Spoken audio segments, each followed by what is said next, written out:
Email is more important than followers. Email is more important than comedy. Email is more important than breathing.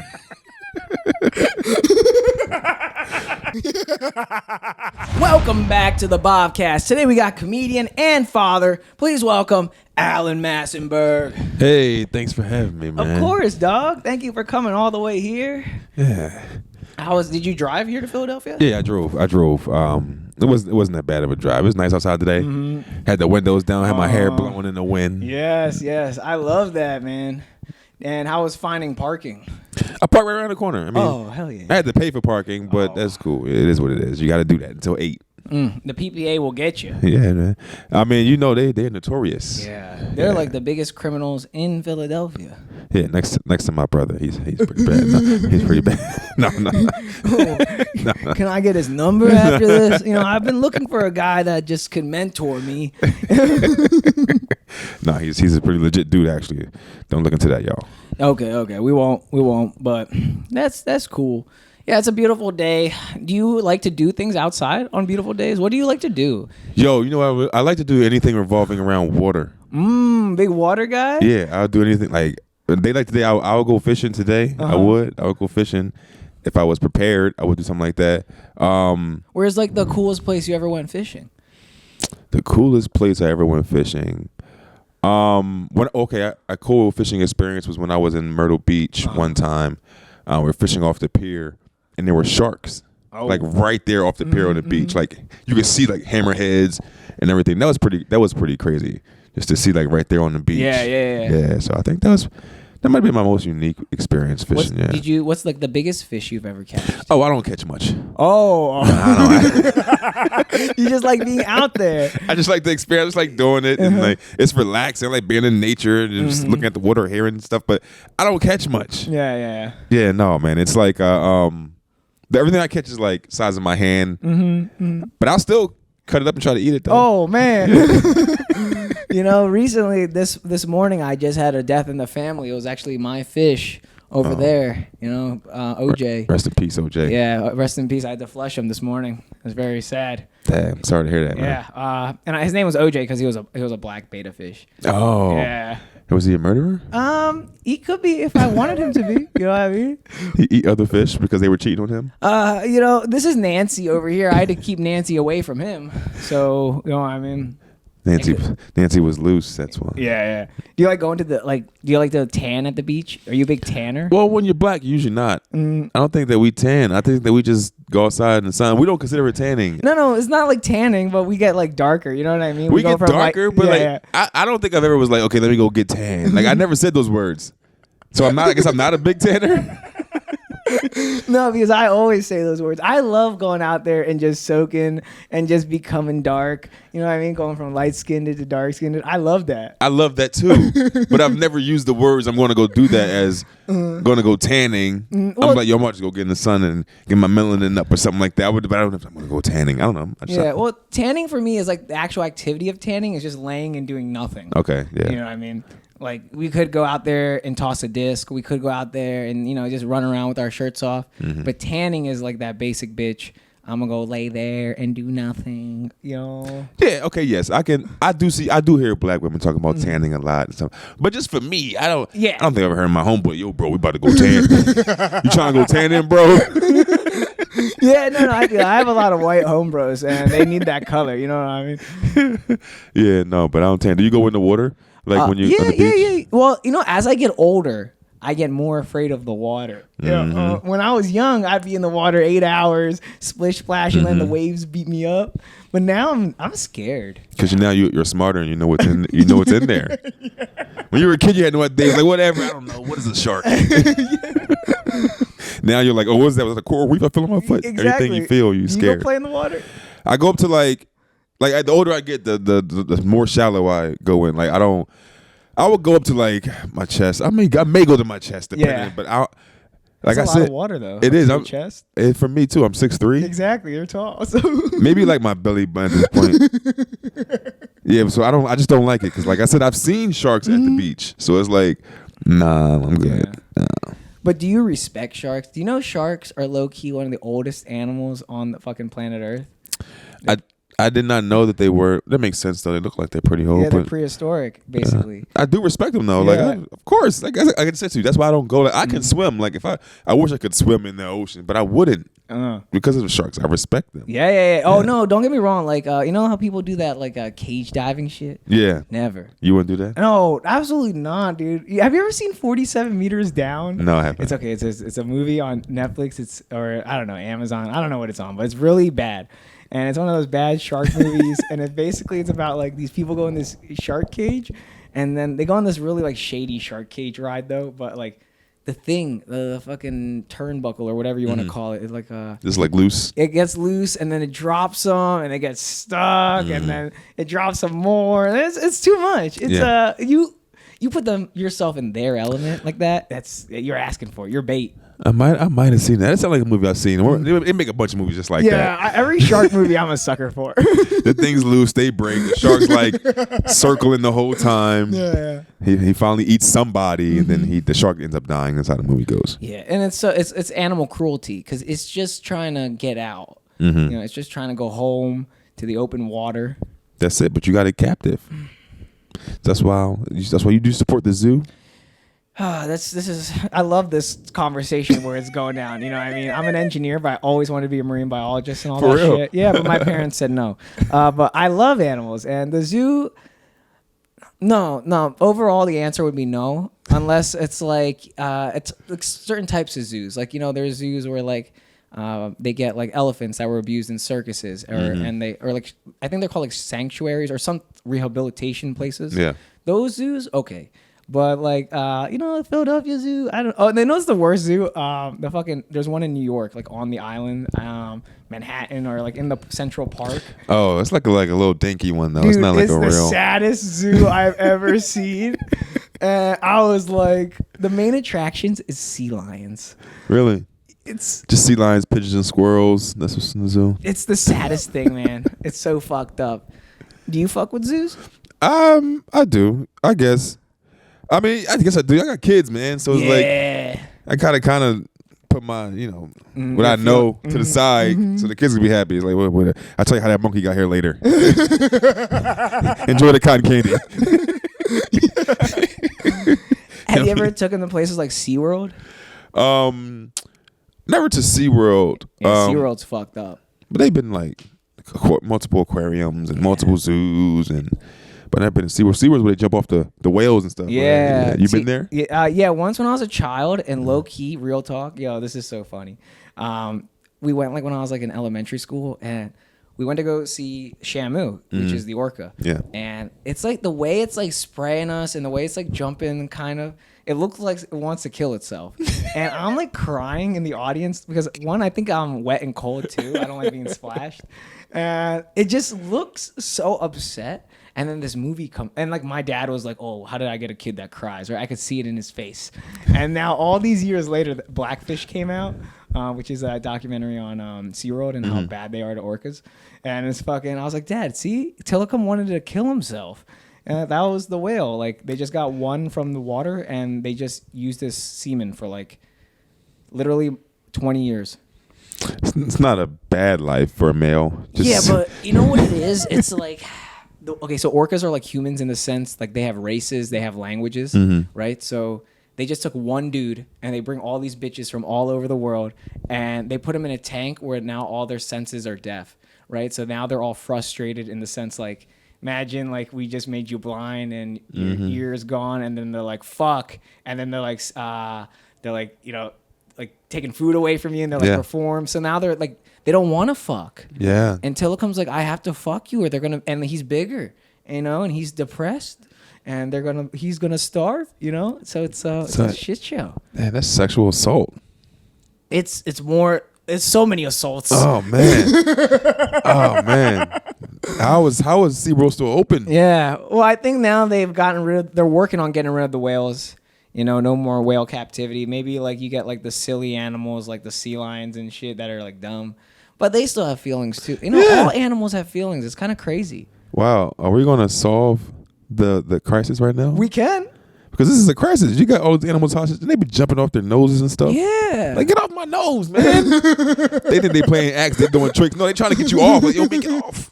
Until that one day they snap, you know? I love them. Like they're so smart. Like they'll drag a human down to the bottom of the tank just enough where they know like, all right, he has enough air to go back up. Yeah. And they'll do this like 5-6 times, and because they're all good divers, you know what I mean? Yeah. If you're swimming, there's not like you and I, you know, they're fucking good. Well, you don't know how my swimming Oh, abilities. dude, I mean, you don't swim in the ocean, you said. So these guys, you know, I would shit myself low key if I saw an animal that big roll up to me. Yeah, I'll be done. I wouldn't.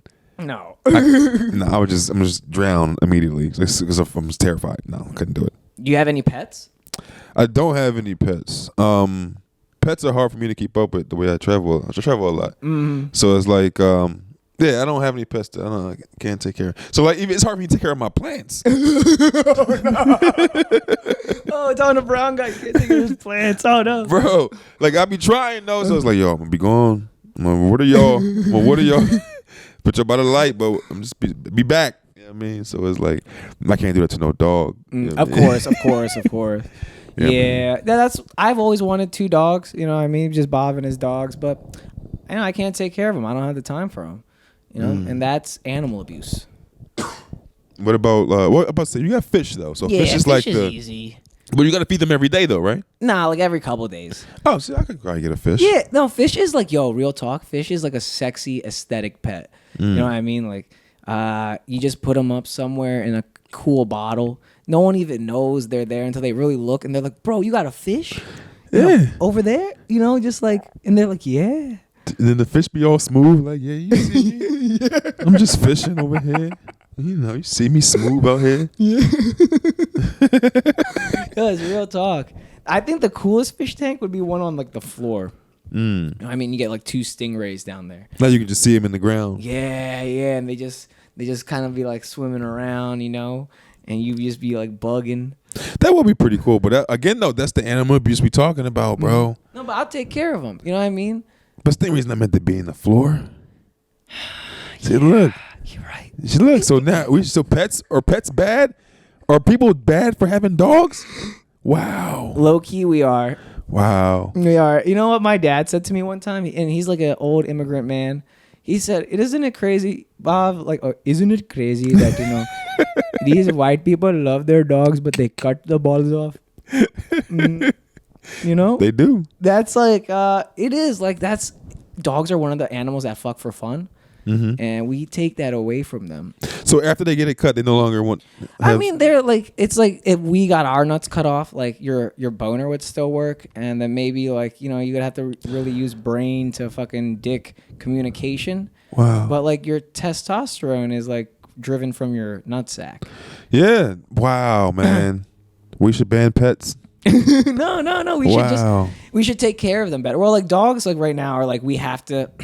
Like dogs are stupid, you can't put a Chihuahua in the wild. It's gonna be, there is no wild for these dogs. Yeah, exactly. A lot of them are like bred and like they just made up things. Yeah, exactly. Oh, man. It's gross. So crazy. How did we get here? White people.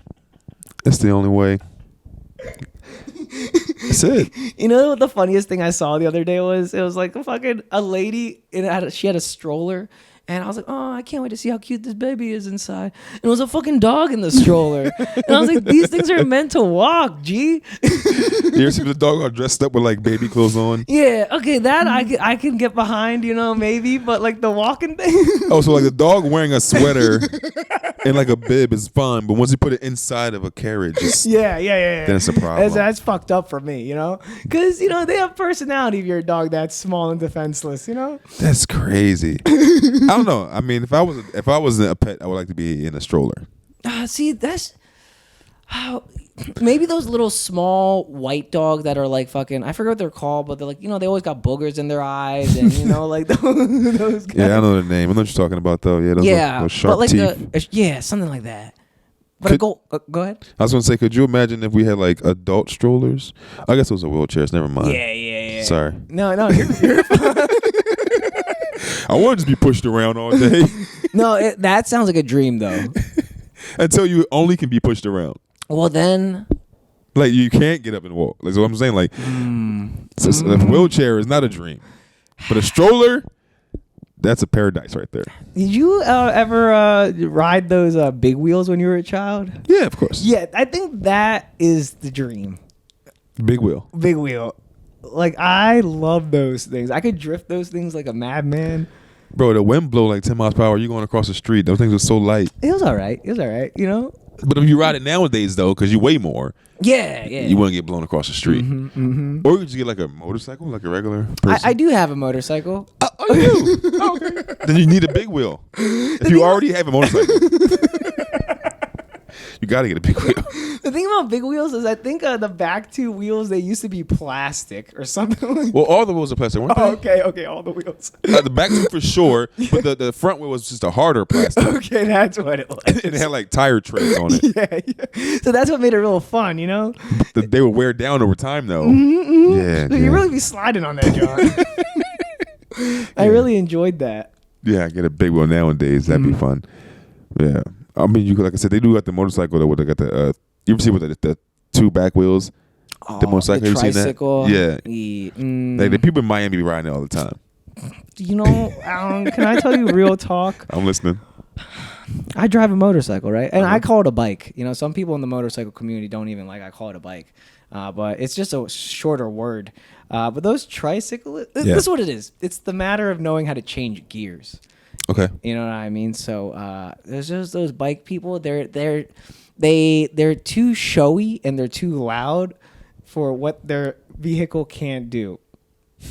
Explain. You know, just like it's like they just sit there, they rev that little engine, they're so obnoxious. Yes. Okay. But they don't have to shift gears. They can't even like if they need to like pop in and pop out. You know, it's like it's just one acceleration. Yeah. And you know, I used to live in Rittenhouse, and they would just come down and be as loud as they could be because the echo. You know. Oh yeah. But that's annoying. Okay. I respect everybody's fun. Okay, I'm not gonna say that. But it sounds like you're just shitting on their dreams right now. You're just like, I hate those guys and those bikes. They're not real bikers. They're not real bikers. They're trikers.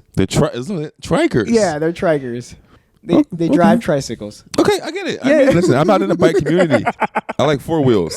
Oh, four wheels are fun. Yeah. No, not four wheelers, but like cars. Oh. That's I like roofs. Okay. Surroundings. Like surroundings and safety. It's my thing. I'm into safety. Airbags. Yes. That's what I'm into. I'm not into flying off my vehicle. Yeah. I think I bought that because I was having a quarter life crisis, and it is what it is. Now I have it, you know. So now you can always sell it though. You're not like stuck with it. Yeah, you know. But I would sell it for some. I think I liked having two wheels. It's like, did you ride a bicycle when you were a child and like hang out with your friends and shit? Yeah. There's something about like that just mode of transportation which is fun, you know. No, I can see that. Yeah. But I think I lost that as I got older and got cars. Like I don't want, like, motorcycle is dangerous to me. Like you know, that's all propaganda. I'm telling you. That's all propaganda. What does everyone say about motorcycles? Oh, I know someone that's died on a motorcycle, right? Yeah. No, not everybody doesn't know everybody. They saw it on YouTube. Some people, you know. So it's not propaganda because if you get into an accident in a car, the likelihood that you'll fly out of it is less than on a bike. I agree. That's all my brain thinks about. So it's like, as the older I get, the less likely I'll be to ride a motorcycles to me are like the ocean. Yeah. Like I see now. The smarter I am, I'm like, you know what? I don't want to stay away from that. Yeah, putting yourself in less dangerous situations as you get older. Yeah. I agree. Would you fuck with hot air balloons? Probably not, bro. Unless I had like a parachute. Okay, have you gone skydiving? No, but I would. I've gone skydiving. It's a good time. It's fun? Yeah. I would do that. And it's not really the scary. It's not as scary as you think. Like what it is like for the second you jump out of the plane to maybe like 2 seconds, right? That's when acceleration happens, and that's when you get the butterflies. But after you hit terminal velocity, it's like a big fan hitting you. You know what I mean? That's all it is. But you can see you getting closer to Earth. Yeah, but you're jumping from so high that it's not like coming right at you. Like if you go in New Jersey, like the place I went, Sky something, you could see like Philadelphia skyline. You could like, if you're yelling, eventually you run out of breath to yelling, but you have to be like, oh, okay, I'm falling for a bit. You know, I'm chilling. You know, I'm not going anywhere. You know, like this is. And you had the guy like strapped to your back. Yeah. You have to do that up front. You know what I mean? Like, like it's required Yeah. because you have zero experience. Wow. I mean, listen, I would do it. It's great. I want to do it. But the hot air balloon, the only way I would do that is if I had a parachute. Yeah. Because I'm just freely in this wicker basket with a balloon. A balloon. What if a bird hits this? Does it pop? What if a drone? A little Fire. Fire is keeping it up. This does not sound like somewhere I need to be. No, that one is like the cage with the sharks. You know what I mean? Like you're just asking for trouble. I would rather do the cage with the sharks than go up there. Oh, this is interesting. The likelihood that I survive if something happens up there is, I'm just gonna fall into the earth. Right. I may lose a limb, but I can swim. So like, if a shark take my arm, I may get out of there. Yeah. I don't know. Yeah, no, I agree. But I ain't surviving the fall out there. Nah. What about safaris? What about them? I like safaris. Okay, so but you ever seen like a video of like someone on a safari and like a fucking animal fucking with them and shit? Like they could be potentially dangerous. Safaris, you're on flat ground. You're not in the sky. You're not in the water. Okay, we're actually on our natural Yeah. turf. Yeah, like what's up? What's up, lion? You want beef with me, lion? Mm-hmm. No, but I think that excuse me. I think that safaris are cool. Okay. I'm not. And most of the safaris, you be in like those jeeps. Yeah, like kind of like African safaris. Yeah, nobody's like walking down the safari. Like how you get there? You didn't fall out of the sky. I mean, you skydive, but like. No, if you're in a safari, you like there's a jeep around. Mm-hmm. You got like a tour guide. Yeah, like some African guy with like the hat on and the cargo outfit, whatever. I don't know. He probably has a gun. You're right. We're ready for this shit. Yeah, you get video of the animal chasing you. You in the back of the truck, like oh my gosh, it's crazy. Mm-hmm. The giraffe's like just chasing you, all neck just snapping. Yeah, that seems like fun to me. I don't know. No, I mean. Yeah, and until you remember animals are so smart and they're like, there might be like a couple other ones just chilling out, like fucking hoarding your asses. Like, trap them. Yeah, exactly. You ever fuck with amusement parks? Dude, I love amusement parks. I love them. I've been to, the only amusement park I've never been to is Disney World. Okay. I love amusement park. If it's on the East Coast, I've probably been to it. Yeah, man. Like also, like when I got kids, so like my kids. Oh yeah. I just gotta do stuff. So it's like, yeah, man, I be all over the place. I love if I see a sign that says funnel cakes, I gotta buy one. Oh, of course. Funnel cakes are delicious. I love the funnel cake sign to me is like the bad signal. Mm-hmm. It's like, oh, there's my calling. I gotta go. They're calling me. I gotta go save someone. But the someone is me. Mm-hmm. So yeah, I love amusement parks. Do you have you done King Ka and all that? Which one is that? King Ka is at Six Flags. I think it is or was maybe like taken over recently as the world's tallest roller coaster or some shit. That was down. That might have been down when we went. Yeah, I think that was down when you went because it was about to rain. Mm. You know, real talk, I think a roller coaster is scarier than skydiving. Oh, interesting. Yeah, I've done both, and I used to have like a huge fear of roller coasters, and then eventually I did it because of Mrs. Macy. Shout out Mrs. Macy. But fucking then I did skydiving, and I was like, dude, like, because roller coasters, they're like, you're in their will, right? They're fucking. Yeah. But this is just like you're like a bird. You're out there. You're like, this is nature working, you know? No machines, nothing. You sound like you want to be a skydiving instructor next. I would. I always had a dream, like if I could if I was rich enough, because skydiving is a rich man sport. Yeah. That like my whole family would be certified, and then on like Sundays we could all just go out on the plane. Like I have a flight license. Yeah. You know what I mean? Those are not hard to get, and like you can then like let's say if you and your boys or like your family want to go down to Florida for a day, you just have to go to the airport, rent one of these planes, you know what I mean? And it's kind of like cost effective. Yeah. So it is a rich man's sport though. It is. So but we would do that like every Sunday, but like that I've had this dream, but money is holding me back. Yeah, no, trust me. That's a lot of money's holding people back from a lot of things. Okay. I want to do a lot of things. I want to live on an island right now. But money is just holding me back, you know. Let me ask you this really real amazing question. Like, does money buy happiness? Yes, absolutely. Without a shadow of a doubt. Anyone tells you money doesn't buy happiness, somebody's going to be broke forever. What you mean? Like, I like to eat. Like, I love trying new foods. I need money just to buy the food. Of course. But, so, like, the actual piece of paper isn't like, oh, I'm happy because but the paper is going to lead me to. So money does buy happiness. Yes. It'll buy what makes me happy. Oh, I agree. Sometimes there's those hippies out there like, oh, money doesn't buy happiness. But I think there's a threshold. I think like, and also, what is your life like? If you're like the single dude that just has millions of dollars and you're kind of like corrupt, then money I think can destroy you. But like, you know, like if you're like have a family and you need like maybe like $200,000 minimum to like take care of them, then maybe like. That's good. You know what I mean? Yeah. Money. Listen, I'm telling you, money buy food. Money can take you on trips. Money buy. Listen, man. That's the problem with this country, man. Is everybody's broke. Yeah. That's the problem. Like you got the 1%, and you got everybody else that's unhappy. Yeah. That's what it is. But and then I love how they frame it. Even if you're broke, you got to be happy, Alan. Dude, come on, be broke and happy. That's how we got to be in this country. Bro, the person that's broke and happy is the person you see in the middle of the street holding up a cardboard sign. They smiling, shucking and jiving. Hey, give me some money, put some change in. They broke and happy. Yeah. You need to have some sort of. If you're not comfortable, it's hard to be happy when you're not comfortable.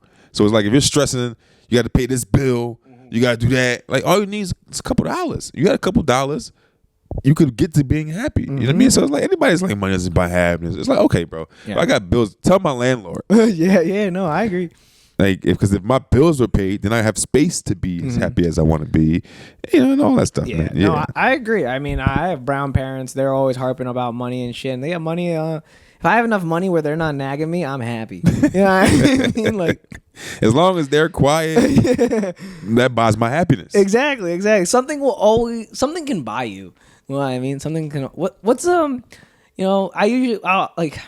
I would ask a question like, oh, how much money would it take for you to suck a dick? But that's too much. You know, you're like a father and stuff. It's funny because the last podcast I did last week, that's literally the conversation we were having, and I said this is my answer for that question, and I came to this answer as an adult recently. Like it's like I don't have a price. Like when I was a kid, I'd be like, yo, man, you talk. I'm like, how many billion? How many? What you say? But it's like, honestly, it's like I couldn't live with myself if I had to do something that I don't want to do. The ethics. Yeah, like I just couldn't. Yeah, so it's like, I'm not like, it ain't that bad where I need to. Like, no, I can live with myself being broke. Yeah. I don't need $5 billion. I'm saying, but I'll take $1 million on my own merit. Yes. No, I agree. So yeah, I don't have a price. I'm good. I don't have a price. No.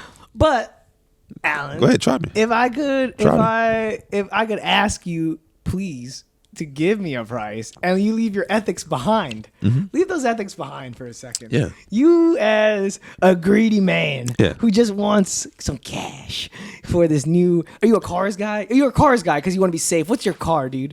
You know. I'm not a cars guy. Okay, boat. You want a boat? I'll take a boat. Okay. You need a boat. You need at least a couple at least 10 mil for that fucking hot yacht. Okay, is 10 mil your number for a dick sucking? So listen. I don't have a price. Okay. Right? Okay. But if someone that didn't have the same morals as me, I'm sure they would do it for any amount of $100 they needed it. Yeah. Okay. I do see, but you know. What's your price?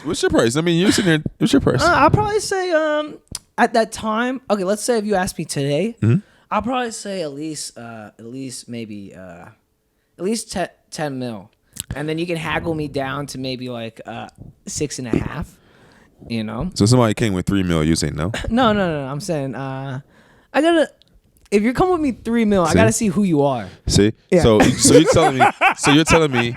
So look, watch this though. So you're telling me if somebody literally came up to you and was like, "Yo, cash untaxed, $900K What would you? You would be like, Oh no, 900K. I but know. you would take 3 mil. Yeah, 3 mil is 3 like. mil is taxed now. So it's Oh god. See now. tax 3 mil or untaxed 900K. What is the tax on 3 mil? Like, what? Like, is that a quarter of it? That's gonna be like a third. a third. So I'm only getting.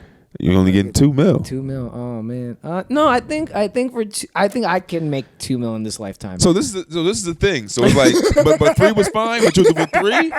That's what I'm saying. Like the price keep changing.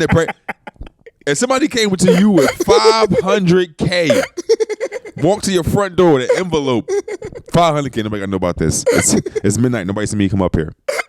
You tell me. You say no, nope, no, because you already know you got a number, you got a price. Yeah, 500K is definitely not enough. I'm sending that guy a package. Yeah, I don't believe you. No. That guy woke up here with a trench coat. No. You gotta trust. You gotta have trust in me, okay? I was honest about the 3 mil. You know, I started at 10 and haggled my way down to 3. 3. Okay. Cheap. I lost 7, but cheap. I'm honest. Cheap. So 3 mil is your number. Yeah. 3 mil is my number. God damn it. I'm a fucking cheap whore. You said not 2. You won't do 2. No, not 2. 2 I can make. Okay. But 2 3, I will die making. But 3 you just. I just can't. It's overwhelming for me. That 3rd mil? Oh. See, I got faith that I can make 3 mil. No, I'm proud of you. Maybe, you know what I mean? Like, you're confident in your ways now. You're settled in as an older gentleman. Not too old, but like older. Yeah, I'll be 36 in 8 days. Oh, hell yeah. Birthday's coming up, baby. Yeah. 8 days, March 23rd, man. Congratulations. Thank you. Man. So, yeah, I mean, it's like, I know what I want to now. Like, I don't need much. Yeah.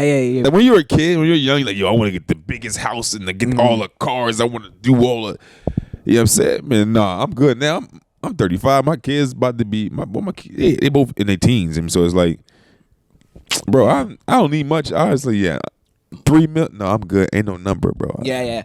Well, okay, because you have kids, I think your path, like, it changes a little bit. Like, you're concerned about their happiness and well-being, right? So as long as that is all fucking good and taken care of, you know what I mean? Or that's like what we like to say for the cameras, you know, that's always a good thing, you know what I mean? But but I really am, though. Yeah, of course. No, you should be, and you are as a daddy. But no, I agree. It's 3 mil for me is.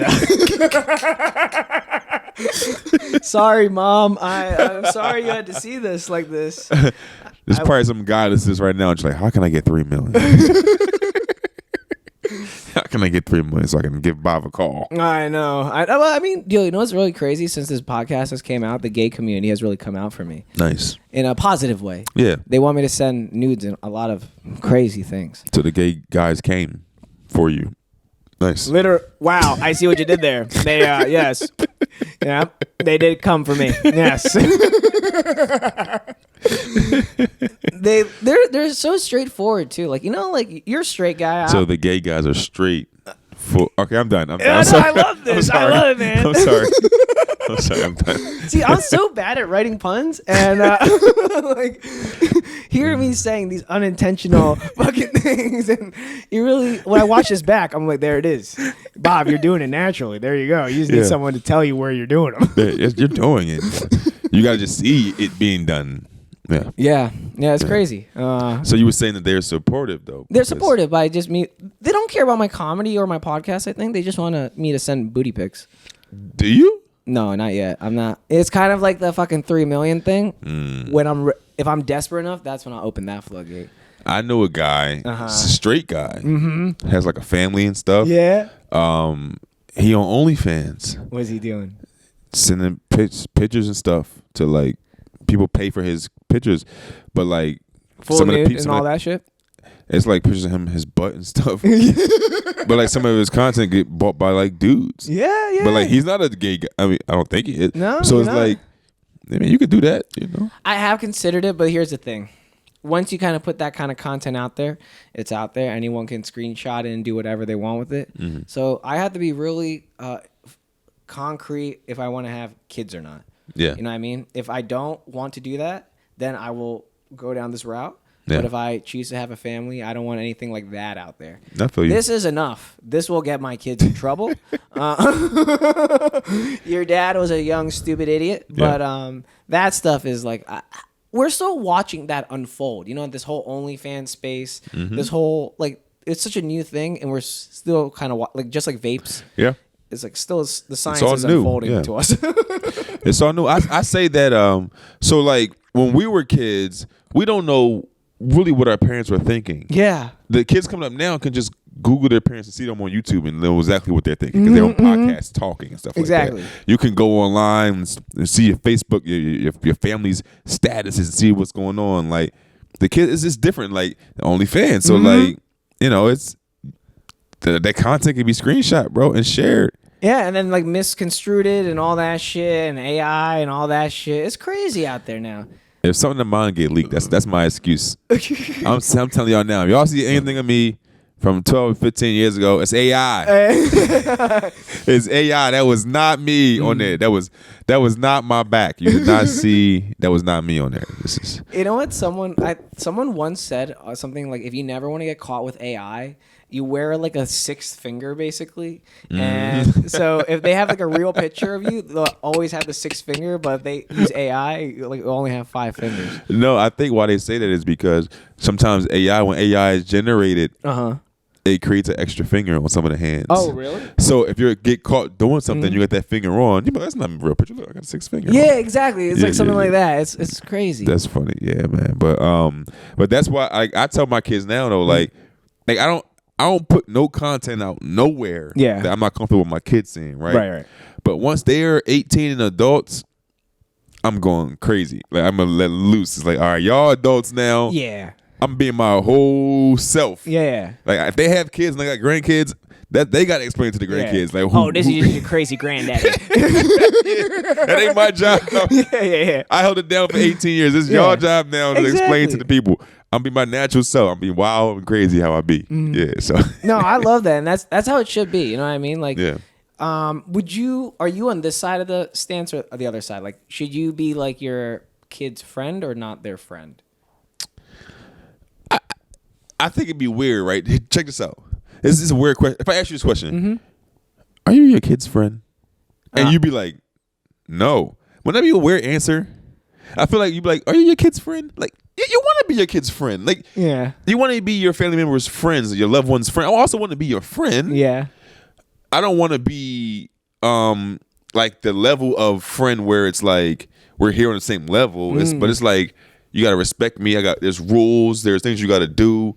But like I don't think I ever want to be like, no, I don't want to be my kid's friend. Yeah.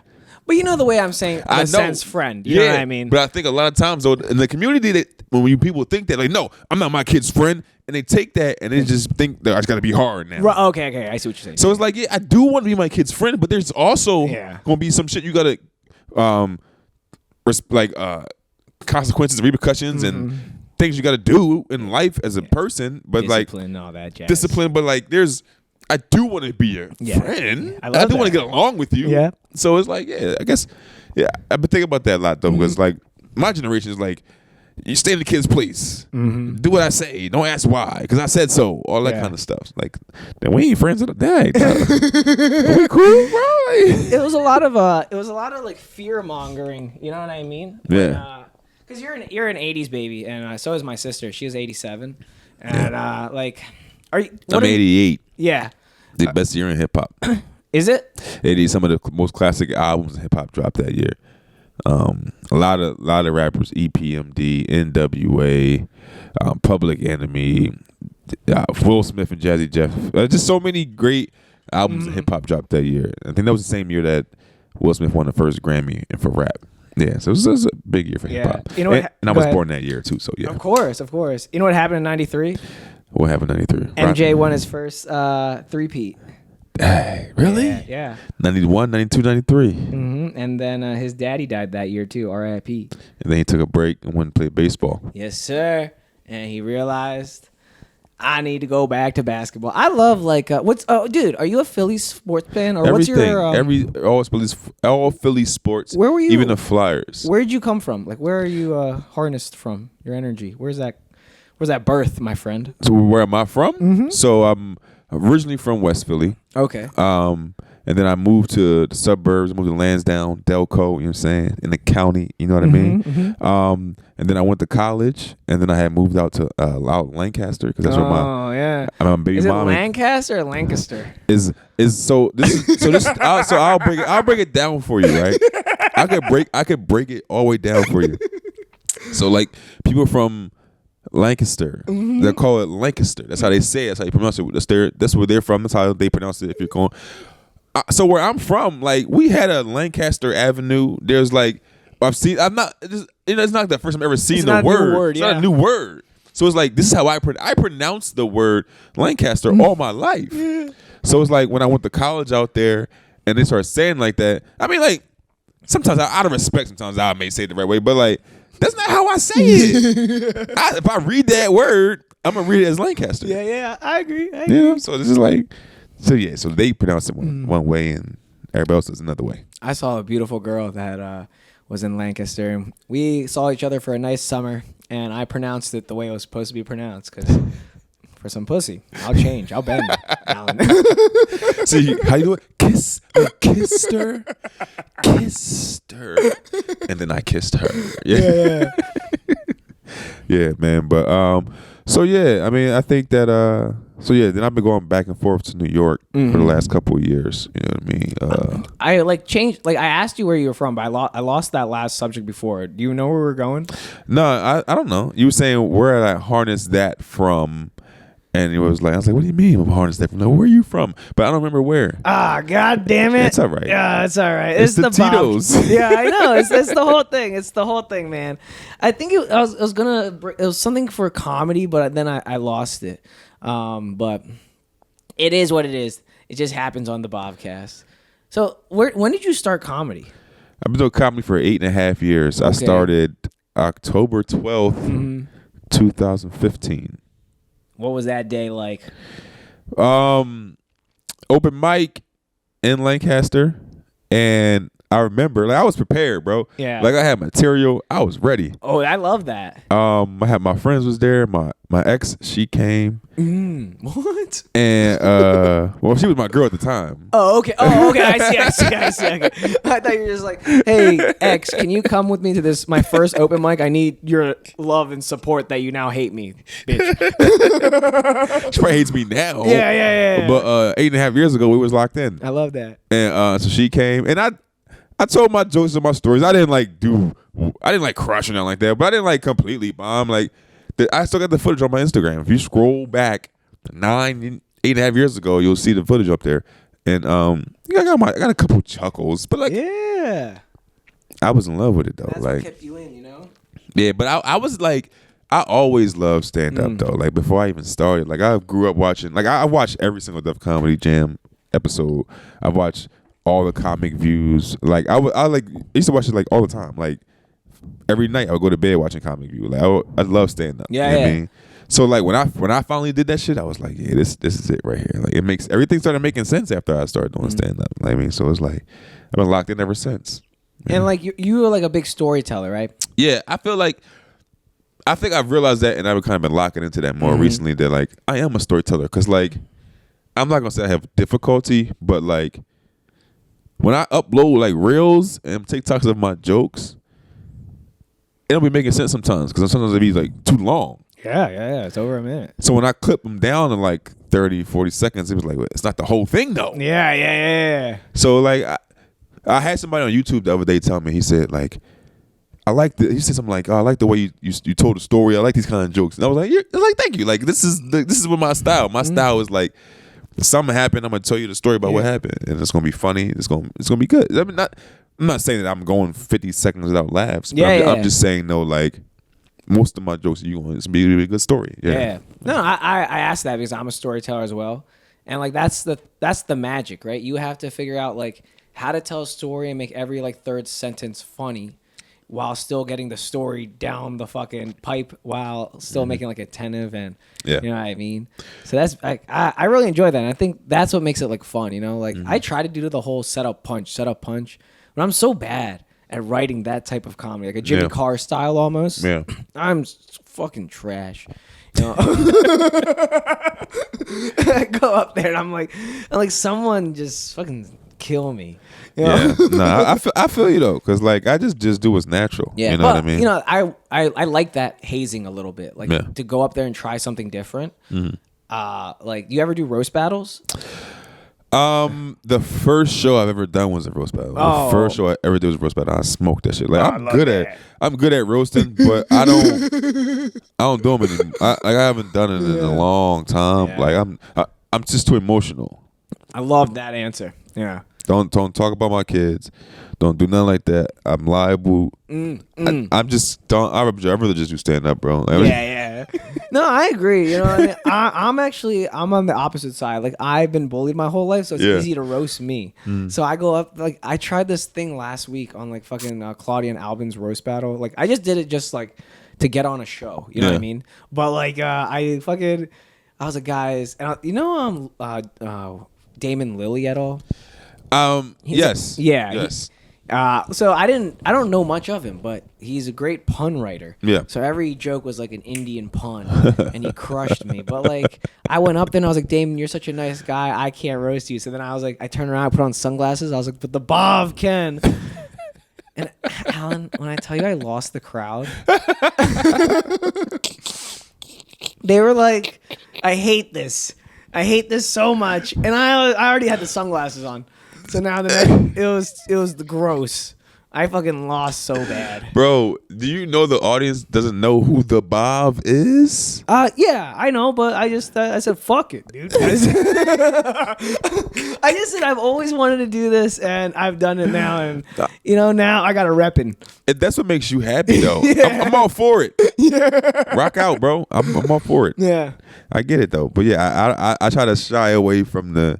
I'm good at roast, but I grew up roast. Like listen, man, but like I'm good, bro. I don't like people playing with me like that. No, I agree. It's like I don't like it either. I just sometimes do it because like maybe I can, you know, like it's a self challenge, right? If I see if I can be mean, but it's like every time I try, it's just not funny. It's just mean, you know. It's like it's just too mean. Yeah, it's like what are you doing?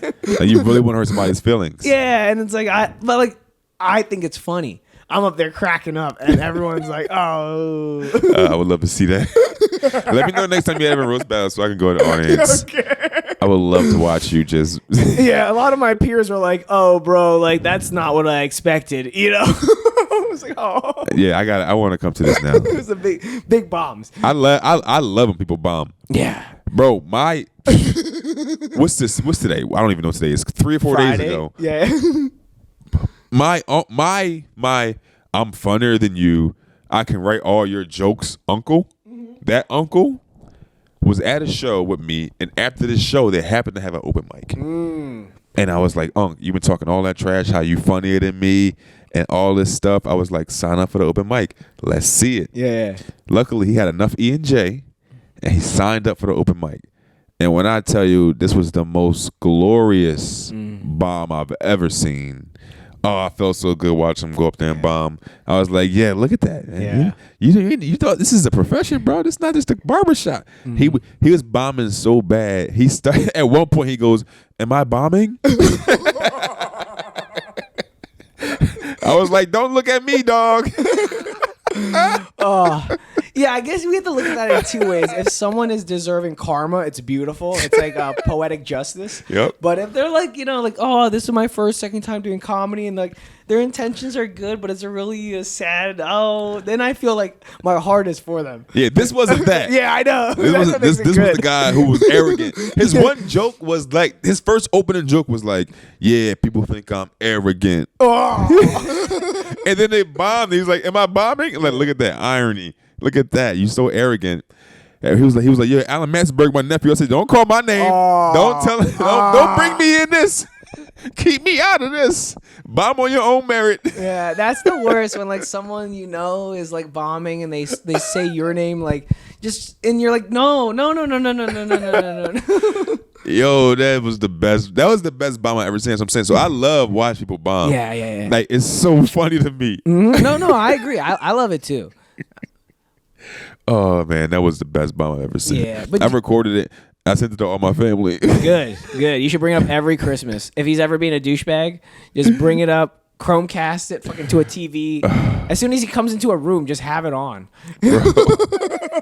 On his birthday, a surprise party, just him on the screen. 3.5 minutes of him just bombing. Oh, it was so good. That's like one thing I learned about comedy is like karma's a real thing, a real bitch in this game. And you see it every day if like someone is like really rude to someone, and then you just start to watch comedy, and then the person they're probably mean to has a great set, and the person that was mean, you know what I mean, is like I love it. You know, that's why I try to be nice to everyone, and if I bomb, it's on me, guys. Sorry. Comedy will give you what you give it. Exactly. So like if you in there, you just being a nasty person, you just being arrogant. Yeah, it's gonna humble you. Yeah. Yeah, you gonna eat shit one of these shows. It's gonna be bad for you. So yeah, man, that's the game. You get out what you put in. Just like mostly everything in life, but right. Yeah. But I think like with like let's say like bodybuilding, right? You can be a dickhead and still get big.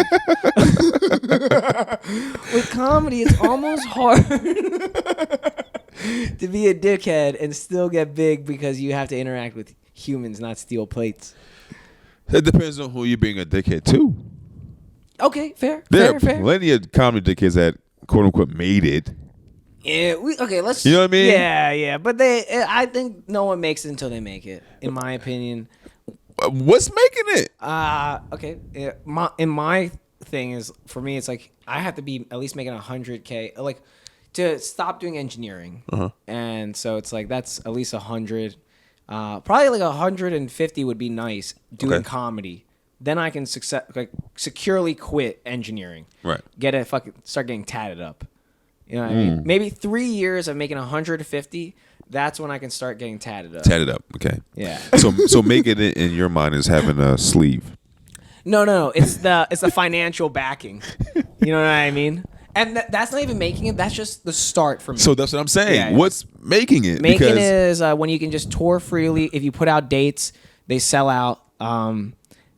You want to take it? No. Oh, okay. That's a bill collector. That's a bill I'm not paying. Oh yeah, hell yeah, fuck them. And like you can like theaters, arenas, and you're like can sell out, and you that's making it. That's making it. Yeah. So that's the thing. So for making it is subjective. I agree. So it's like. Honestly, there are people that will look at something that I've done or somewhere you are and be like, oh, he made it. Because to them, that's all they want. Yeah. Some people just want to be on a podcast. No, Some people just want to be booked on some shows. They made it to them. Yeah. So it's like for me, like I would love to do the arena tours. I would love to sell out theaters. I would love to do all that.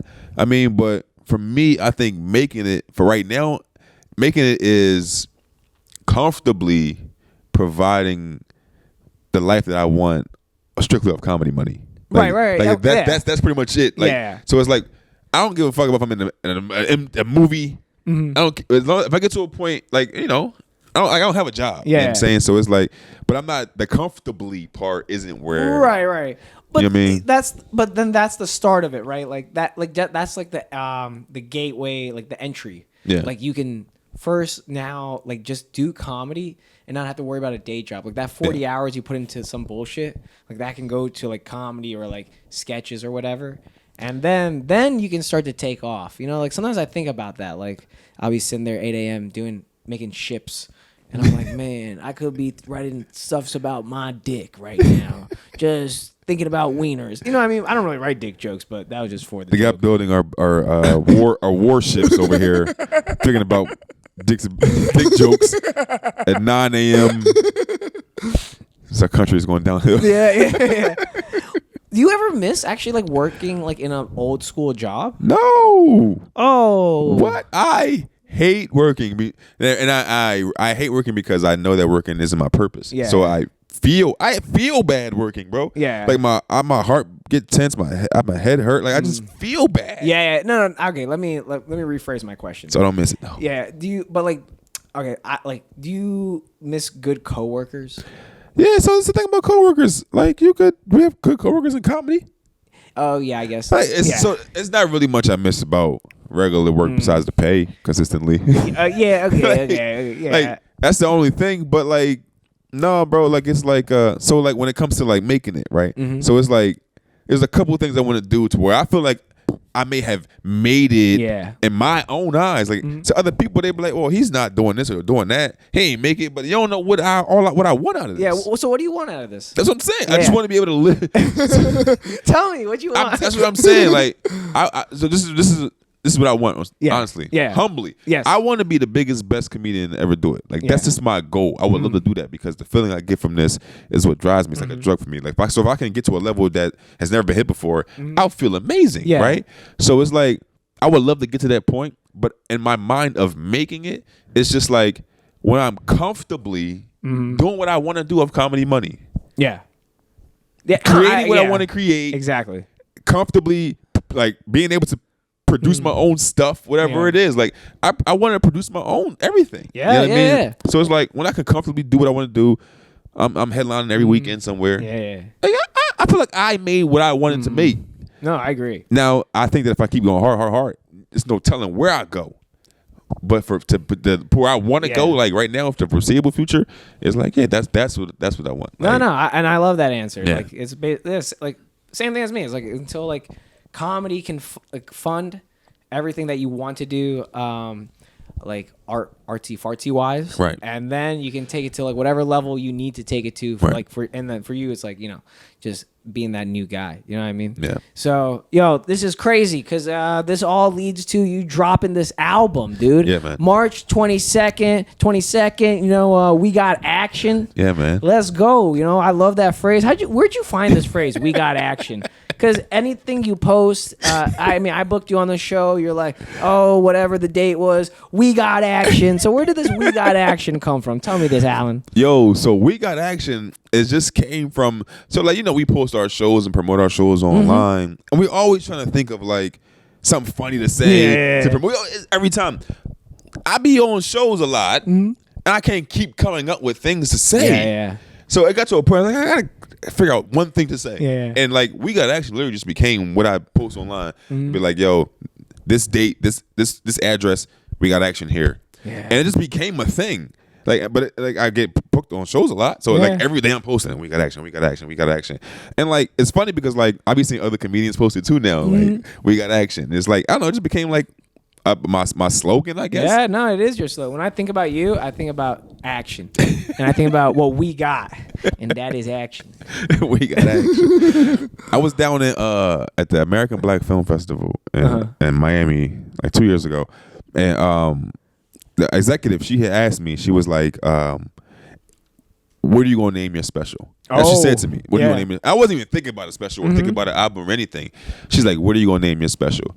And right there I was just like, I guess we got action, because like that's like my only slogan now. I even told her, I was like, I don't know though, because I don't have any jokes at all on the album that even say the words we got action. Right. So like, but it is like my slogan though. So it's like, here's my album. It's action. I don't know. So like, we got action is what it is, and it'll be out March 22nd. You can pre-order everywhere: iTunes, Bandcamp, Amazon, Spotify, all the stuff. Yeah. It's on all the stuff, man. So March 22nd, it'll be available everywhere. March 22nd, to listen to, and I'm doing a album release party because my birthday's the next day. Yeah, I was about to ask that. Did you plan this around your birthday? Was it supposed to be a birthday shebang? It's what I call it. It's my album release birthday comedy show is what I'm doing. Yeah. But yeah, it's like this whole week pretty much coming up. Like it's like my whole album release tour situation. I love what I mean? So it's like, yeah, I did plan it around my birthday too. So it's like, people on their birthday they be like, cash out. I mean, here go, it's my birthday. Cash out. Yeah. Like, no, it's my birthday. Buy my album. Yeah, that's what we have to do as like we get older and as comedians. Like when I was a young child, like my birthday is November 18th and Christmas is right around the same time. So I was just be like, I'd haggle with my parents. Just give me one combined gift, Xbox 360, right? And like just recently for my 30th birthday, I did my first show at the winery, right? Like to kick it off. Oh yeah, I was there. Exactly, right? So like that's what it is. Like now you're like, oh, it's my 36th birthday, right? And you're like, just buy my album. This is all I want. That's it. I don't want titties, money, nothing. Album. Listen, I'm not gonna say I don't want titties, but listen, I do want you to buy the album. No, but real talk. Would you prefer titties or if some girl walked up to you and she was like, Alan, I could give you these titties, or this buy your album, what would you prefer? Album.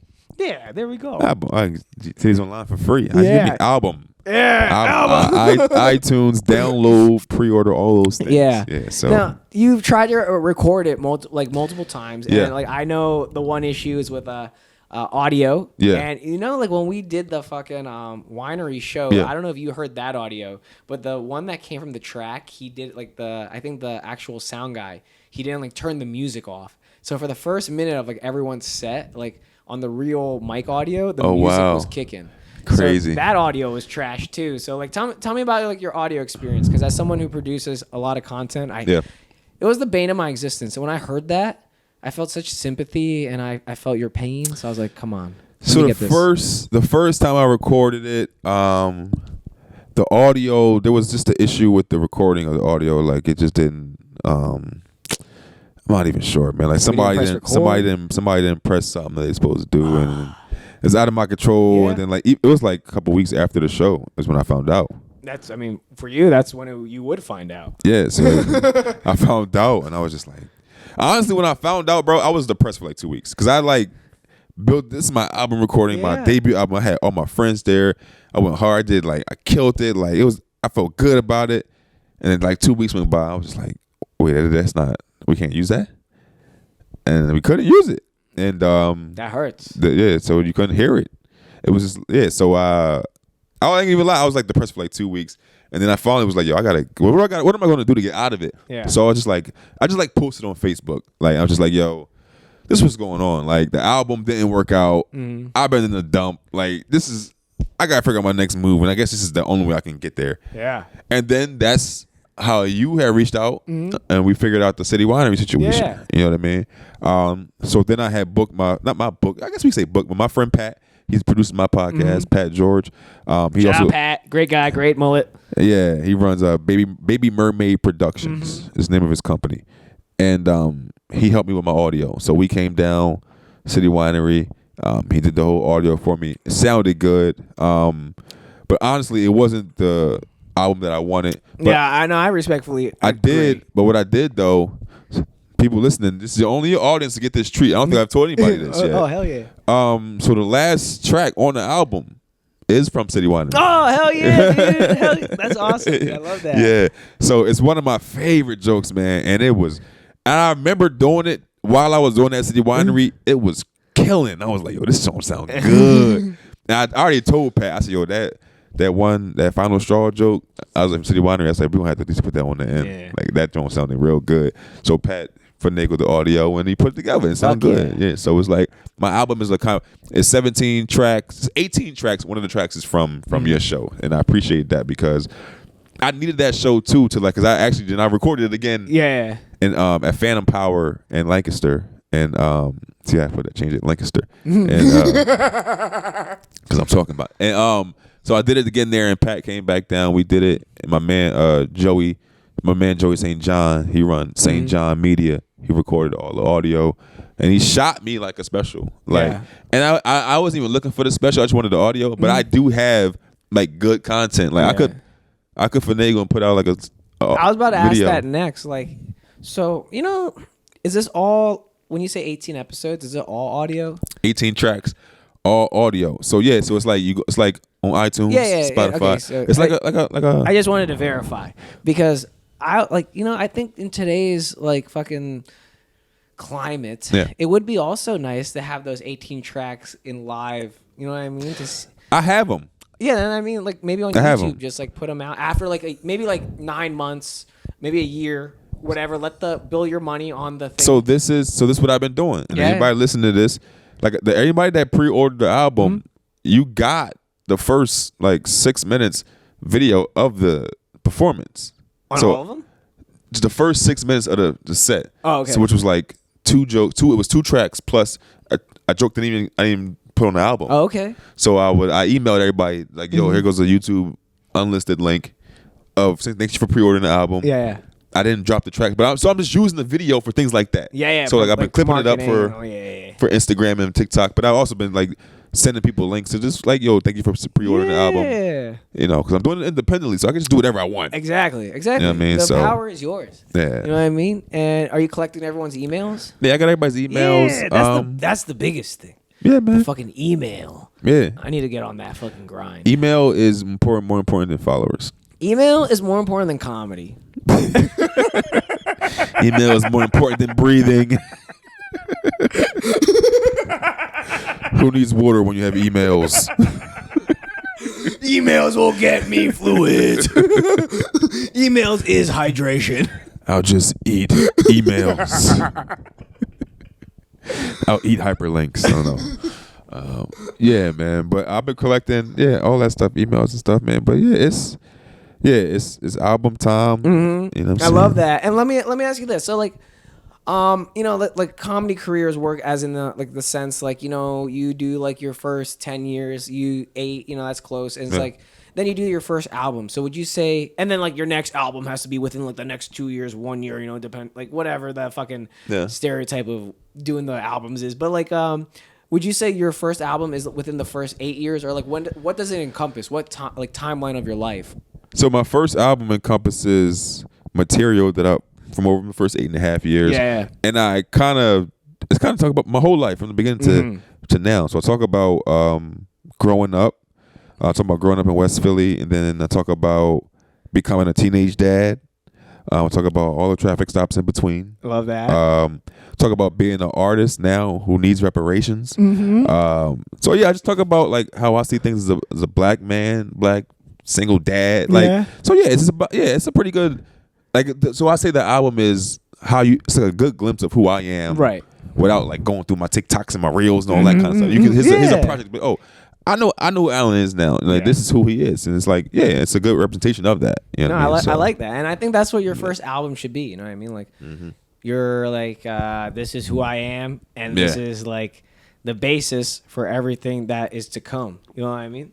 Yeah, man. So I don't know when the next one will be. I mean, like. Well, let's not rush it. Enjoy this one. I'm not forcing you to think about the next one. Think about this one. You know, you got like, you know, like I don't want to like, you know, like make you think about the next one or anything like that. Yeah. We're men. We think about one task at a time. You know, like I gotta focus or it won't get done. Yeah, I just won't. You have like a big week next week. You know what I mean? Yeah. Man. Be all over the place next week, man. When is the recording? On the 23rd, right at Myers. It's 22nd. 22nd. 22nd is Friday. Yeah. We're doing Your 2 shows. Birthday's 23rd. My bad. Yeah, so we're doing 2 shows, 7:30, 9:30. Yeah. Nah, I'm gonna roll through for that. Yeah, come through, man. It's gonna be a good time. Yeah. Okay. Let's get off comedy now. We've done that whole thing. I gotta ask you something. Let's go.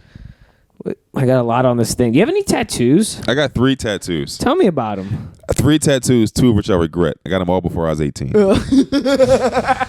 And did you go to a shop? Obviously, I don't think you can go to a shop because you're under 18. So I went to a shop. My dad went with me and he approved all of them and signed off on them. You can crush that if you want. If you would like. I'm not gonna force you to whatever. Yeah.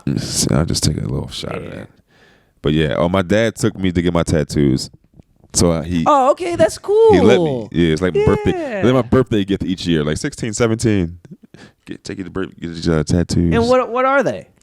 So so my first tattoo was I got my name. In case you forgot how to spell it. I love those tattoos. When I have friends that get their fucking name or their last name, I'm like, dude, what? But I got it it's like graffiti style. So like if you see it, like I like graffiti. Like my second step there was a graffiti artist, and I like graffiti because of him. And so I got like block letters with like stars. It's like graffiti. It's like on my arm. So I got that. And the only tattoo that I actually like of mine is the one like my mom's name. You know, it's my mom's name, of course. Yeah. Now the one that I can't stand, I'm gonna show you this right here. It's right on my forearm. So I don't believe in astrology. Okay. But I got my sign. Oh no!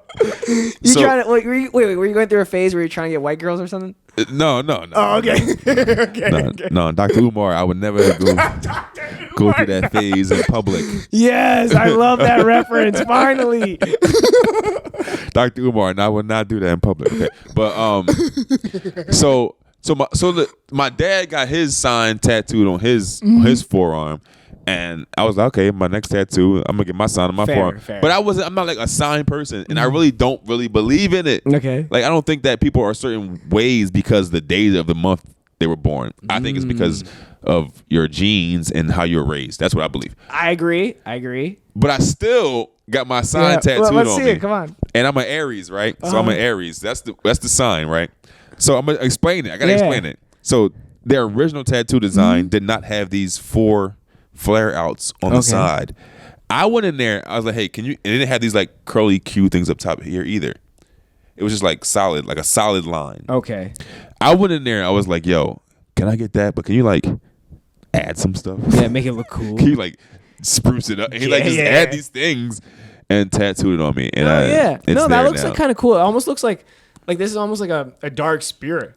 It looks like I've gotten everything. I've gotten looks like a Jekyll. I've gotten looks like a Scorpio. I got so many things. People nobody's like, what is that? Yeah. You wouldn't think that is a zodiac sign. Right. Yeah. It looks like some devil. Yeah, something with the horns, a goat almost. Yeah. So that's the last tattoo I got. After I got that one, I was like, you know what? I'm gonna just chill. I don't have many ideas. This was a fad. I'm just trying to fit in. I'm done. I love that. I was 18. I was like, okay. That was ridiculous. I love that. I want to eventually get tatted, but it will have come. any? Not yet. I'm nude still. Are you afraid? No. Well, one of my mom, yes. My mom is highly against the tattoos. And she just says, if you get a tattoo, I'm going to die. And I know, almost, she's like, she might have a heart attack. I've done a lot of trouble in my life. So I think I've done enough to her. And I think a tattoo will just put her over the edge. You couldn't have done that bad if a tattoo would be the worst thing. No, the tattoo is just something she hates so much. Like... How about you get like a picture of her face or something? No. It's just a matter of like the ink on the body and just tainting it. So what if you get something that's hidden? Like, would you get something where it's hidden like on like a tramp stamp? I would start with a leg sleeve. And start with the leg. That's brave. Yeah, well, I mean, I like realistic art. Okay. And then what I also like is when it lines up against like there's a Red Bull in here if you would like that. Nah, I'm good. Oh, damn. I don't need a Red Bull. Oh, shit. I chase it with the water. Okay, healthy. Yeah, I only drink alcohol and water. Oh, hell, I love that. I know some healthy people in college that would do that. And I'll be like, you psychopaths. Yeah. That's almost scarier than a girl that just drinks gin. It's a man that drinks vodka waters. I want tequila, but... I know. I mean, if I do, I might have one shot in here. No, it's good. It's too late now. I know. I'm sorry. I do need to re-up on the tequila. This shit is awful. Bailey's. Yeah, no. That's like cream. I know. Yeah, I was so high in the liquor store one day, and I was like, oh, this looks delicious. And then it wasn't. Yeah, no. I can't do anything with cream. Dairy is my enemy. Yeah. You know Malachi? Yeah. You know what he told me when he did the Bobcast? He said, all colored people are lactose intolerant. So that's not true. Not all, but a high percentage of them. And take it a step further, 70% of the world's adults are lactose intolerant. Interesting. Our bodies no longer produce the enzymes to break down the dairy. Okay. Once you get to a certain age, like when you're kids, your body produces those enzymes and you're fine. Sometimes as you get older, especially if you stop drinking milk at a certain point, your body no longer produces those enzymes. And go ahead. You just got your stomach goes crazy. Yeah, that makes perfect sense because when you're a kid, you're drinking from your mom's titty, and then there's no more titty to be drunk from as you get older. So you shouldn't need the enzyme.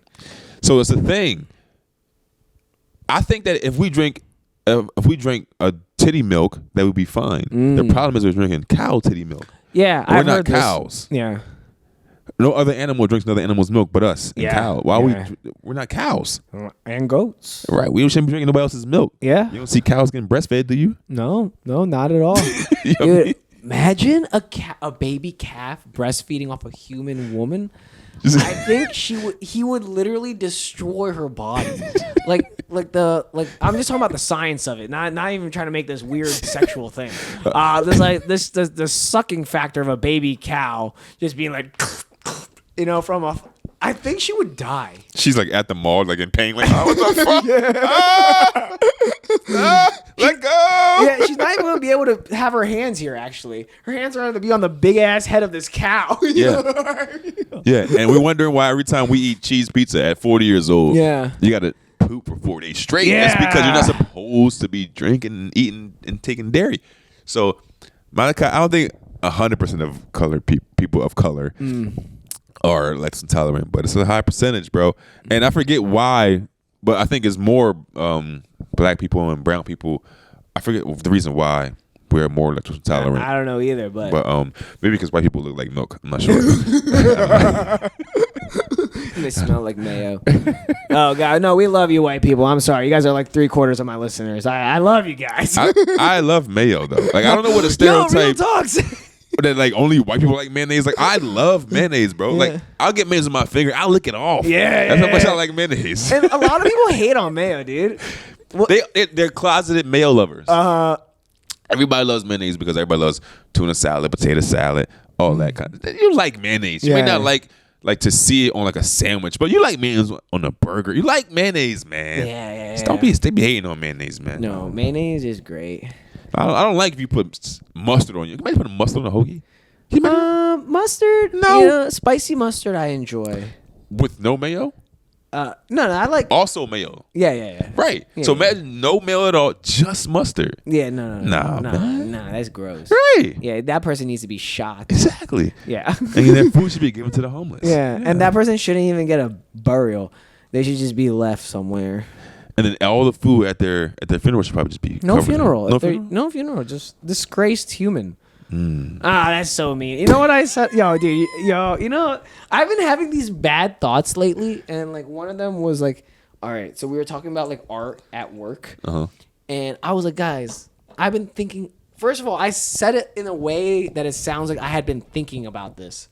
But since we're comedians, it has to come out like it's natural and like we've been thinking about it. But in reality, this was a brand new thought right now I just thought about. But I was just trying to play it off. Like, what if we took animals and we just threw them at a canvas as hard as we could?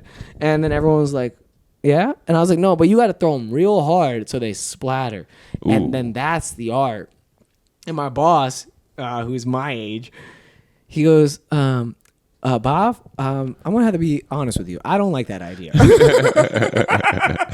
So then I had to backtrack. What if they're city rats? We're throwing city rats at this. Okay. You know, nobody likes rats, right? Nobody likes rats. What if they were like annoying pigeons?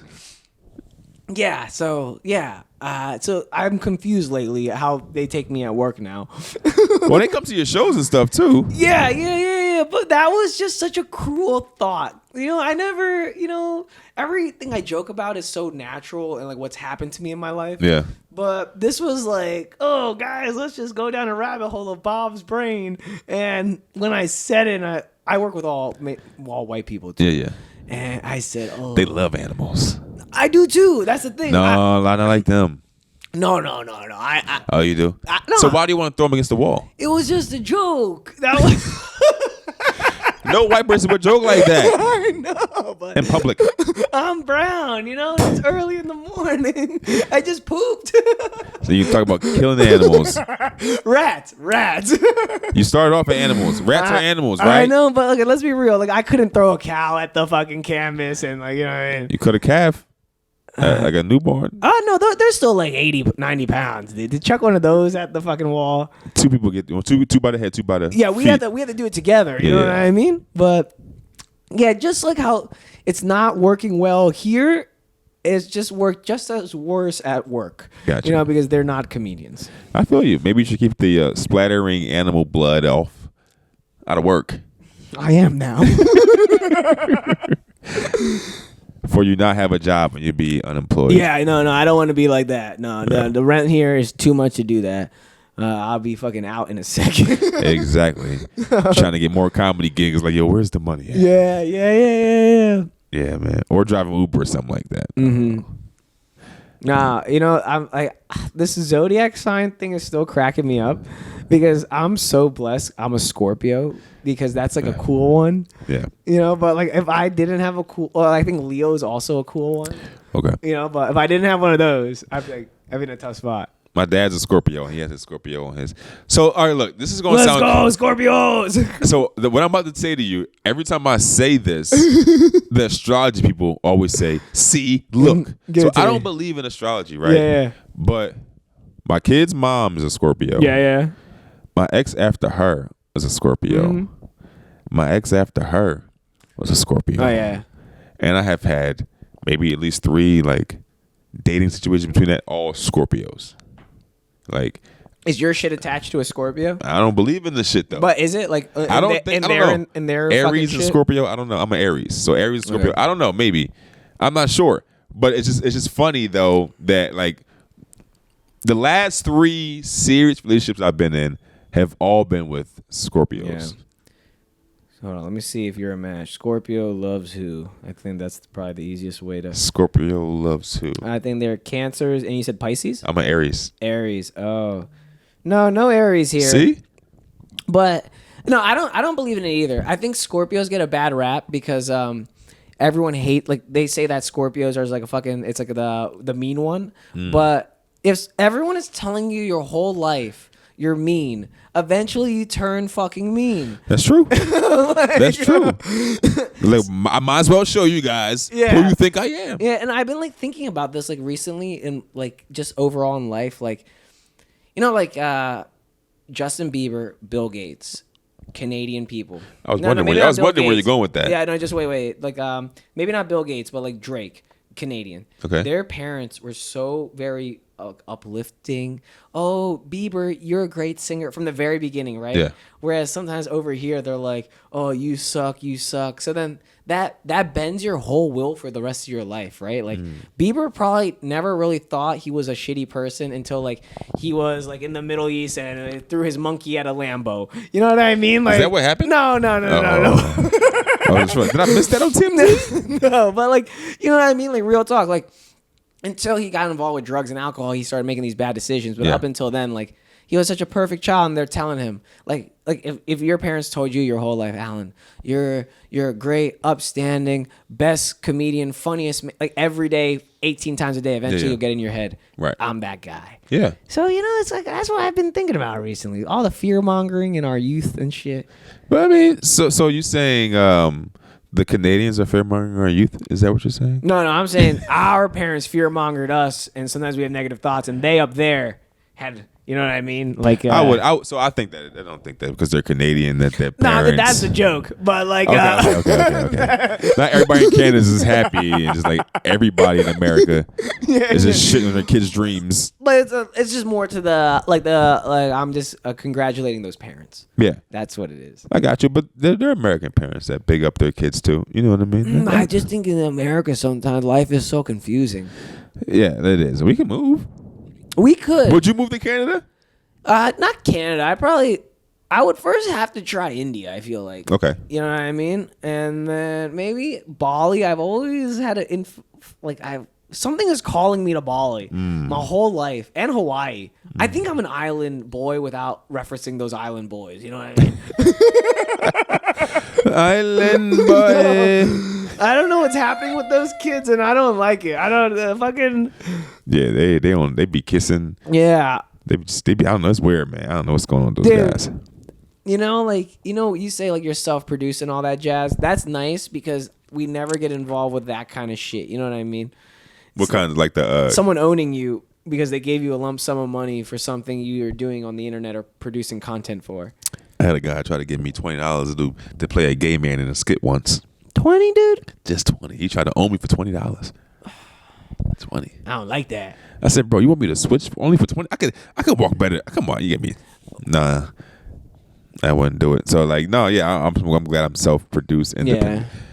Yeah, it's cool, bro. I can do whatever I want. Yeah, and you should. I ain't gotta kiss nobody that I don't want to kiss. I ain't gotta. Would you kiss me? No, I don't wow, I'm just kidding. I don't kiss boys. Well, I'm not manly enough. Do I need a beard? I don't kiss boys. I'll grow out a beard. No, you got too much facial hair for me. Oh, okay. I like my women with a little less facial hair. I'll shave it off. I can see the stubble. I don't know. No, really, I'll take the blade, dude. I can see your Adam's apple. I can't do it. Okay, fair enough. I'll fucking go in the kitchen. I have You a can knife. shave that down, right? They got surgery for that. You know that, right? Yeah, I mean, dude, they have surgery for everything, except making your dick bigger without killing you, or like making like a pump in your balls or whatever. You know, they still haven't figured out that one. Hey, I'm sorry for you, man. Yeah, me too. It's like the one thing that I need, they just can't figure out. No, what the hell? Scientists, doctors, come on. I can't live like this. Come on. Put your heads together. Yeah, I mean, it's doing the job, but like the thing is, like a lot of dick surgeries, they ruin the dick. You know what I mean? Like a bitch can't like give you a proper hand job or something. You know what I mean? Could she ever? No. But you know what I mean? Just the logistics of your shaft. Like if there's something like weirdly. Yeah, because if it's not straight. Yeah. Like if you got like a slight curve, you gotta put like a sign on your dick, like slight curve ahead. Like, Yeah. like if it's like this is different now. You know what I mean? Like I don't know, man. Yeah. Dude, okay, so I was going through your Facebook, and you know I was noticing there was a pattern when you had like long hair and short hair. Yeah. Long hair and short hair.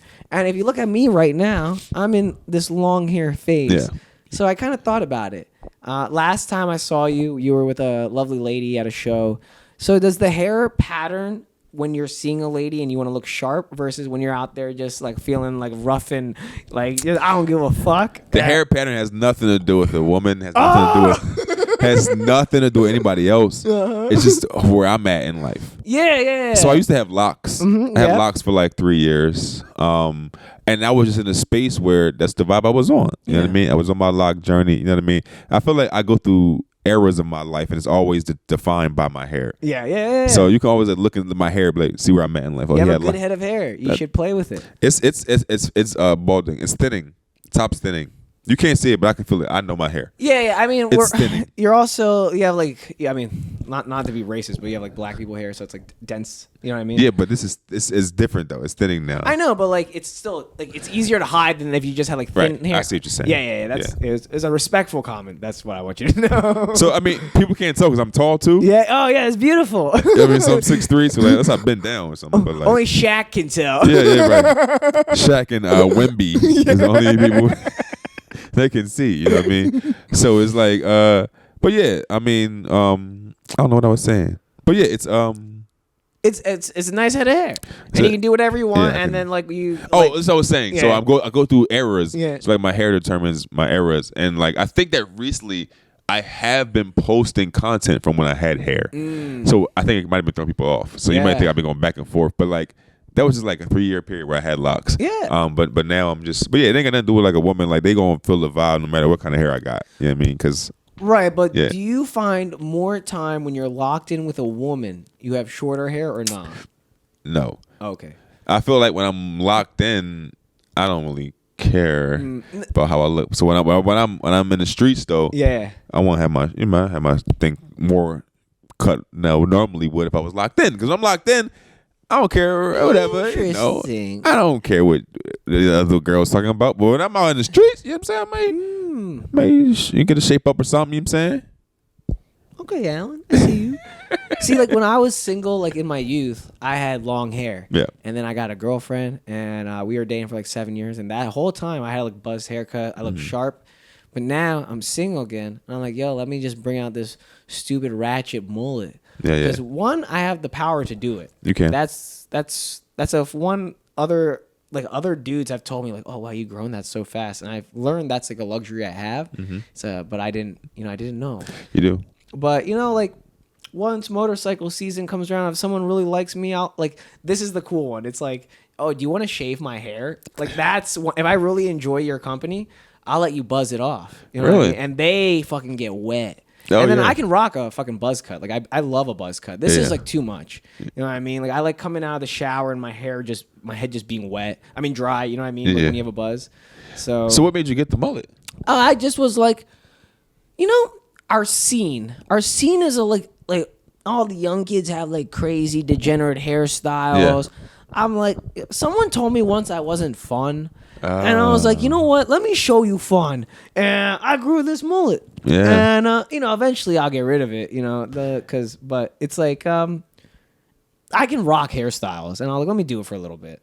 You know but you just wanted to prove to the haters that you could do it. Yeah, I want to prove to them fun. I'm fun, and I got a great bit on it. It's like, I grow on a mullet. You know, every time I listen to a rock song, it's like I just have the urge to headbang, like, dun, dun, dun, dun. You know, I have hair now, and like now my neck's been hurting for like 5 months. I feel like a whore. You know, if I see a hot person, I'm like you. So are you gonna use that bit when you cut the hair?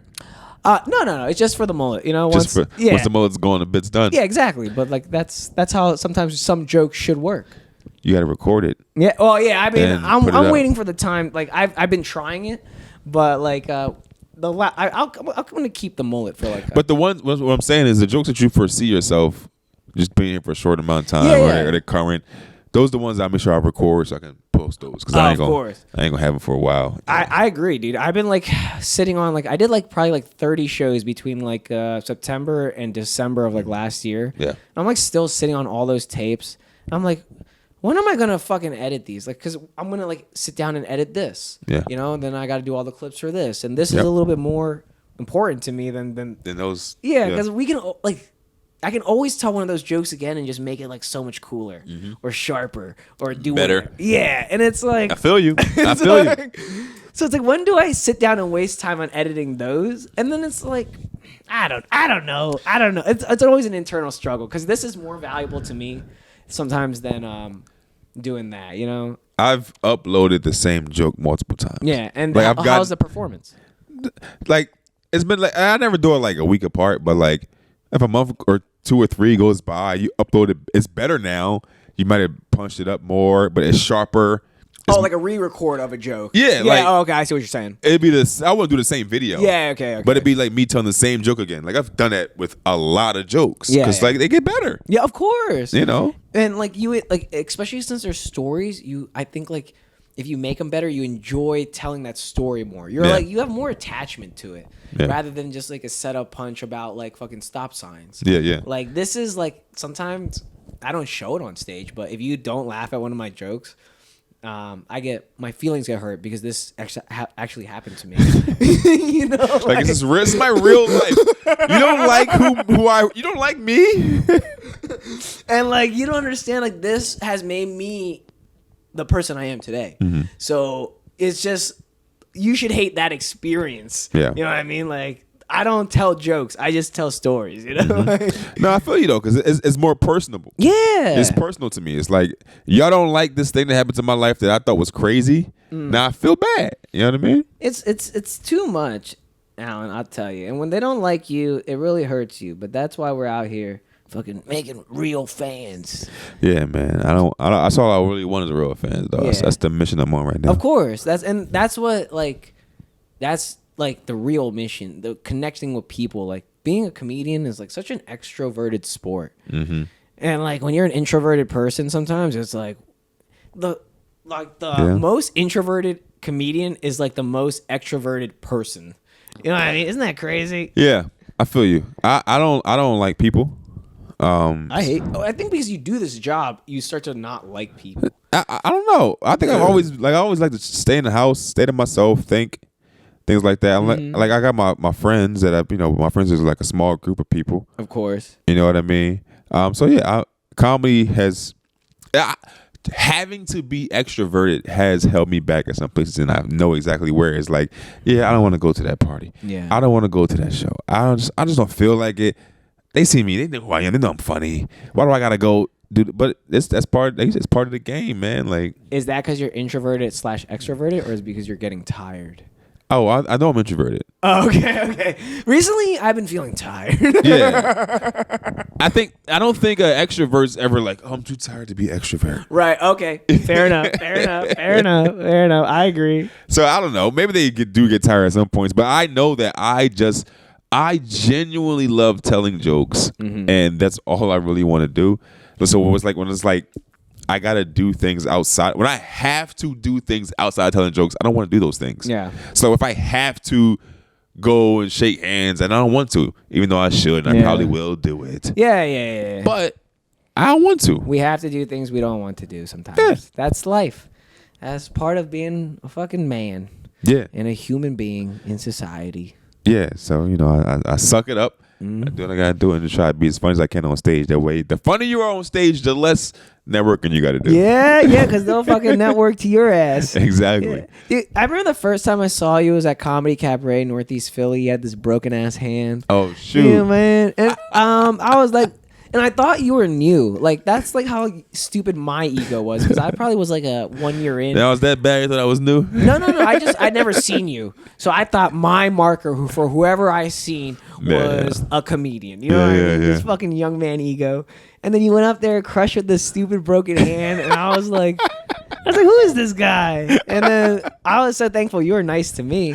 So then, you know what I mean? And I always remember that because, you know, like in my head, karma ate me in my head that day. Like I was like, oh, this guy has broken hand, and then he went up there and crushed, and I was like, yeah, this guy has broken hand. Like he used that, and I was like, whoa, you know, that was really cool. So, yo, that broken hand. It's funny because I remember I had went down to Baltimore that year, and I won the new comedian of the year in Baltimore. They have like a competition. And I won that joint. Congrats! And that was the year I had the broken hand. Like can I help you break another bone, and maybe we can get you to the next pillar of your comedy career? What do you want to break? A leg? Let me do it. Leg drop right now. Are you a big wrestling fan? Good WrestleMania's things happen with, like the other broken bone I had. I broke a toe. And that was the year the Eagles won Super Bowl. So it's like, yo, I gotta keep breaking stuff. So yeah, I mean, Saquon is here this year. I might break one for the Sixers because we need the Sixers. The Eagles had one a couple. We need the Sixers though. I break a hand for the Sixers. I won't be real with you. Oh, you're not a Sixers fan? I am. No, I'm 2-5 until I die. Okay. But like, if I'm this season going to go all in on one team, it's going to be the Birds, dude. I mean, I'm a Penn State guy. Saquon, I seen him come up through college. Okay. And I seen the bullshit that the fucking Giants treated him with. Yeah. I'm so glad he's here. You know what I mean? We're going to run fucking town. Those quads. Quads. How old is he now? He's like possibly like 26. Yeah, 26, maybe? 27. Exactly. He's like a couple years younger than me. And like, he's entering his like prime grown like fucking and let's go baby. Jalen's gonna be like and he's gonna be like goof. Like the jump over the human being like that, like he did that so much. You know what I mean, bro? The on paper the Eagles offense is scary. Yeah. Bro, the big four, Jalen, Saquon, and the two receivers. That's insane, bro. That's it. It's his whole name, Saquon. That's what we called him in college. You don't even know last name? Saquon. Yeah, Saquon. Saquon. Yeah, fucking Saquon Barkley, dude. Oh, it's gonna be such magic. I'm so excited. Do you do any sports gambling? I used to do like fantasy football and stuff back in the day. Yeah. I haven't done it anymore a lot recently. I think this is the year. I lost fucking that last season. Who was our last coach? Sirianni? No, before him. Peterson? Yeah, Doug, right? Yeah. So you know that last game he threw because he wanted that fucking better draft pick. It was a smart move. Nah, because you know your city has money on this game. Your city still believes in you. And whoever believed the Eagles in that game was dumb. That's me. That was me. dumb. I'm a blind follower. It made sense to lose that game. You know what's dangerous than a normal Eagles fan? A blind follower. That's your problem. That's like a suicide bomber, okay? That's your problem. That's your problem. You put that backpack on if you want to. But now we're gonna regroup this year. I stopped sports gambling for 2 years. Okay. And now 3 years maybe. And now I'm back. I'm believing in my team. I'm gonna put in some money, and we're gonna ride this to the Super Bowl. Listen, I believe they can. Mm-hmm. They could have last year, but it was just all messed up. But I think they can.